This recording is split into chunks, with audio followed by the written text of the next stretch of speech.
Ridho Allah wis mutlak. Karena Allah yang bisa ngebentuk hati manusia. Allah yang ngerubah hati market kita, hati konsumen kita supaya mereka keikat sama perusahaan. Kan itu ranahnya Allah. Emang gue bisa ngikat hati orang? Kan nggak bisa. Gue nggak bisa mempengaruhi hati orang. Bisanya gue cuman berusaha menawarkan yang terbaik buat mereka gitu, menjaga pelayanan yang terbaik untuk mereka gitu. Kan kemampuan gue cuman sampai di situ. Ya hasilnya kan ya ada yang nyacat, ada yang seneng, ada yang komplain, ada yang seneng, ada yang ngamuk, ada yang biasa-biasa aja, ya kan? Itu semua dari mana? Kan Allah semua yang ngatur. Makanya gue tadi bilang, saya yakin apa? Lo bisa pede, percaya diri, ada orang keluar dari rumah menuju terminal mau beli tiket lo? Gak bisa bro. Gak akan ada yang bisa meyakinkan orang 100%. Karena itu udah ranahnya Allah. Kalau urusan yang kayak gitu. Karena hubungannya sama hati manusia. Kalau bis baru ada penumpangnya wajar. Itu namanya euforia. Pasti semua dari dulu sampai sekarang. Setiap ada perusahaan baru pasti rame awalnya. Karena apa? Itu euforia mas. Tapi paling sebulan, 2 bulan, 3 bulan, 4 bulan. Karena belum tentu orang yang naik PO dia besok mau naik lagi. Karena apa? Rata-rata hatinya nggak tenang gitu. Oh ya gue nggak enak sama agennya. Oh ya gue udah terlanjur seneng sama si A, sama POA, sama POB. Itu yang bikin susah. Makanya kalau kalian lihat ada PO baru awal-awal rame, gak usah heran. Itu namanya euforia. Karena orang pengen nyoba. Paham ya? Sampai situ paham? Harusnya paham lah. Sayang lah lu kumpul sama gue kalau nggak pinter-pinter boy.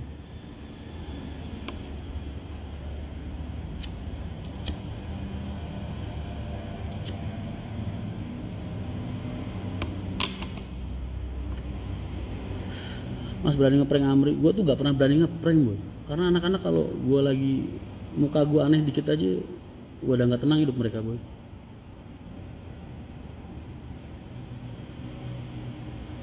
Makanya gak tega gue ngeprank orang.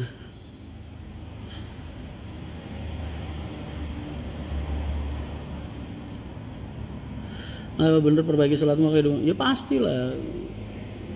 Inna sholata tanha anil fasai wal munkar. Itu kan mas nggak bisa disangkal. Siapa mau nyangkal firman-Nya Allah? Budiman sama Haryanto duluan Budiman lah. Lu nggak usah bandingin Haryanto sama PO-PO lain. Udah, lu mau anggap Haryanto kecil juga nggak apa-apa, mau anggap gede juga terserah, nggak penting banget bu. Yang jelas gue udah di titik mas entahlah capek dan nggak kebayang kalau Haryanto bisa lebih gede dari ini. Kita tuh udah ngerasa cukup tuh dari 2012 tuh udah ngerasa cukup, punya Solo jalan dikit, Madura jalan dikit, Muria Raya jalan banyak, itu udah ngerasa cukup banget, udah nggak pengen ngembangin kemana-mana bener. Ya Allah, nisbat PO Pribumi, Pak Haji lulusan ST, terus pensiunan kopral, punya bis jalan bisa 40 sehari, 50 sehari. Itu udah ngerasa cukup banget, gila banget. Itu privilege banget dari Allah yang diberikan sama Pak Haji Haryanto boy. Udah. Jadi nggak nyangka nih kalau jadi tahun-tahun sekarang jalan sampai 200 satu hari. Siapa yang nyangka? Nggak ada nyangka. Terus lu nyuruh gua seneng gitu, pusing ya.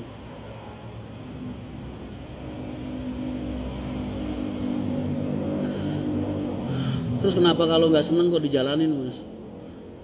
Jadi kalau di lapangan itu ada, lu tahu efek domino nggak mas? Efek domino tahu? Jadi ada wilayah yang berkaitan dengan wilayah-wilayah lain yang kalau ini nggak didirikan, nggak dibuka, ini akan berpengaruh terhadap stabilitas wilayah-wilayah yang lain. Ini loh yang Allah tuh kayak nge-push kita, ngedorong kita tuh dari sini gitu. Wah ini ntar harus dibuka, oh ini ntar harus dibuka, PO lain buka sini, ini kalau gua nggak buka lagi di sini ntar market gua hilang. Ini terus akhirnya yang kita kejar. Sampai akhirnya dari 5 unit, 20, 40, 80 sampai sekarang udah segitu banyak. Jadi nggak bisa dicegah boy. Bukan ditawarin sama Allah, didorong sama Allah. Jatuhnya ini saat ini.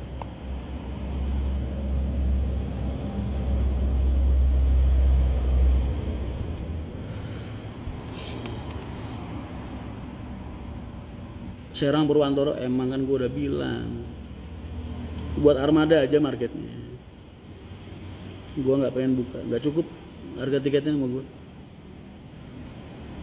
nggak worth buat gue. Kalian kan nggak tahu penumpang itu dikasih harga berapa ya masih nawar. Mereka kan nggak ngerti, kita nggak bisa nyalain penumpang kan nggak tahu. Dia ngelihat ada bis itu kok bisa 180, kok Haryanto nggak bisa. Lah dia kan nggak ngerti investasi kita, dia kan nggak paham operasional kita. Kan setiap perusahaan pengeluarannya beda-beda. HR juga dapat mudik gratis nggak mas? Gua tolak. Kemarin mau disewa sama ada PT mau nyewa buat mudik gratis pakai bis HR, enggak. Buat agen-agen gua aja. Masih kekurangan. Ada isu katanya bus HR laka. 4.600, 4.800 bis. 4.800 perjalanan bro. Dalam 1 bulan. 4.000 tuh lu bisa ngitungin gak? 1 sampai 4.000 coba hitung coba 1, 2, 3 sampai 4.000. Terus lu ngarep dari 4.000 itu gak ada masalah satu pun. Amazing banget pikiran lu.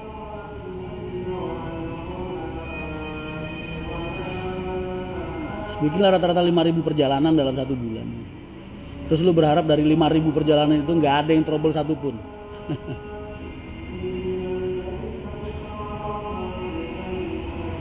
Ya biasa lah.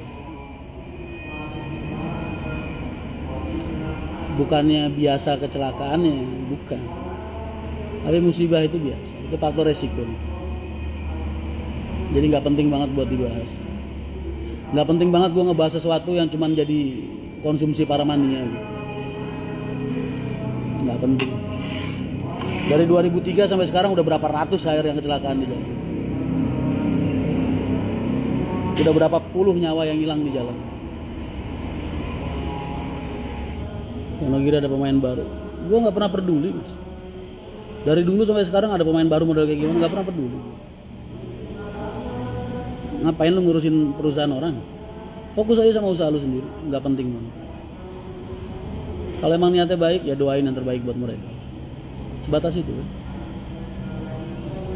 Mau lo ngapain? Lu kalau ada PO baru gitu terus jualan di tempat gua gitu, terus gua suruh pusing gitu. Suatu saat kalau kita hancur, itu karena memang Allah yang pengen kita istirahat. Paham? Jadi santai aja. Suatu saat kalau Haryanto udah nggak laku lagi, udah bangkrut, udah habis semua, udah nggak main bis lagi, ya emang Allah udah nyuruh kita istirahat. Kan berarti tugas kita udah selesai. Ngapain pusing?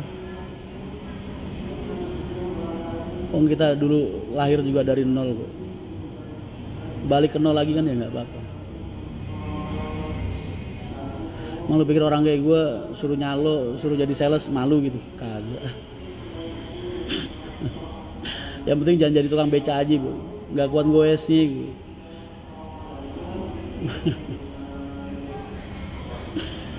Nggak bakal sedih Pak. Orang mati-matian ngejar harta, ngejar dunia, buat apa sih? Buat apa gue tanya? Emang lu gak ngerasa beban ya? Kalau gue beban gue. Beban manusianya, beban karyawannya. Enak gitu lu hidup, napas setiap hari, pikiran lu, otak lu cuman ke orang lain. Gak enak. Agen Belega gimana kelanjutan? Itu agen udah gue pecat dari bulan kemarin, ngapain masih jual di situ? Tadi udah gue bilang tuh Fitri, gue suruh minta spanduknya.